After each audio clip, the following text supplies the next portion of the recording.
Kwa hiyo nyie mmetoka huko kwenu kwa kazi ya kuja hapa mkijiuza.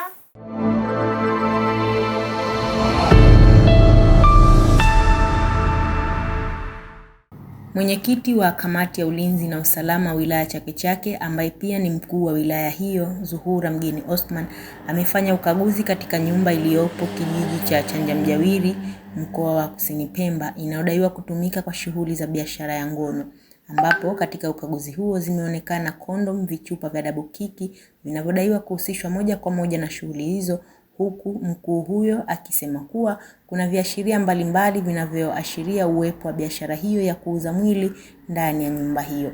Aidha, Zuhura amesema kuwa hali hiyo inatia wasiwasi kutokana na madai ya wananchi wa eneo hilo ambao amesema kuwa hutembelewa pia na vijana pamoja na watoto wa rika mbalimbali, ambapo wamemuomba mkuu huyo kusisitiza kuwa serikali isivumilie vitendo hivyo vinavyokiuka maadili ya jamii.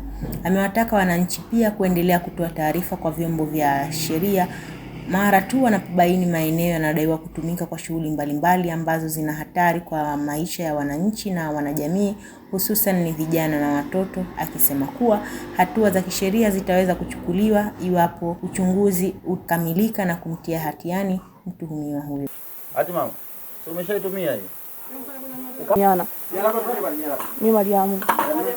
Mariamu Joni.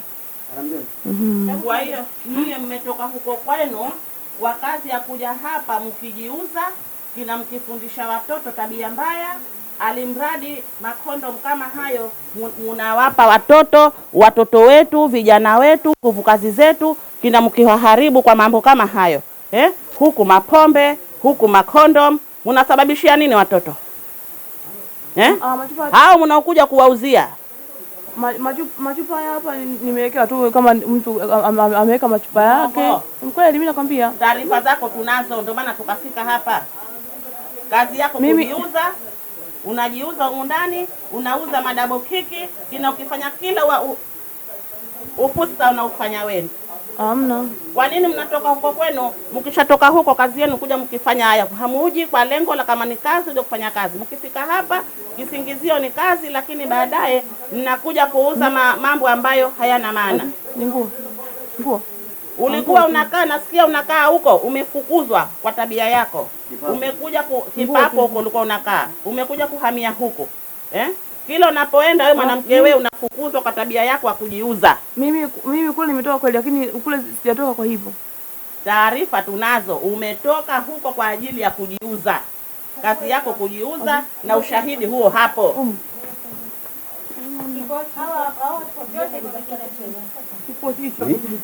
Nisikilize kwa makini. Ndio. Kipindi kile anatoka kipapo, sio watu. Akanipigia simu akamwambia, kaka nisaidie. Unaona? Unasikia share? Basi nikamsaidia, akasema mizigo yangu ngoja nifanye nini? Niweke hapa. Unaona? Na kweli kwa sababu sisi sote si binadamu. Na binadamu kufanya nini? Kusaidiana, si ndio? Nikamwambia basi kaa. Unaona? Kaa mle. Unaona bwana? Akakaa kweli mtoto wa kike huyu. Unaona? Na mizigo yake yote nikawa nimemsaidia. Unaona bwana? Bila shaka akaendelea na safari ya maisha yake. Naona bwana, siku kwa sababu simpiga jembe tu, nikiamka asubuhi shamba, nikirudi hayo. Akiwa anaongea anaongea na ndugu zake, mama yake na wazazi wake kule, wanajua wanavyokuwa wanafanya wao ni wao. Au vipi? Kwa sababu mimi najipikia kwanza hivyo first one of number kwanza najipikia mimi mwenyewe. Naona bwana. Na huyu anajitegemea, nyumba zote hapa tunajitegemea kila mmoja kimaisha yake. Au sio? Utamfuatilia mtu katoka anafanya maisha kweli? Ukiingia mle ndani utakuta robo ya sembe, utakutana kitu na kadhalika. Huyu anafanya nini? Huyu aliomba hifadhi. Sawa? Sasa baada ya na naibu wa share, muite naibu wa share. Sikashamhifadhi, kazi zake anazozifanya za hapa za kawaida ni kazi gani? Hivi vidude hivi, unapoona hivi vidude hivi kipindi kile nampokea aitoka navyo kipapo. Sawa? Vilikuwa kwenye polo hivi kavitia. Sio kwamba hapa. Alikuwa navyo kwenye nini? Kwenye polo. Hata kuinisa hivi. Yaani jadhama ya kali. Unaona? Nini hizi? Hizo ni msimu.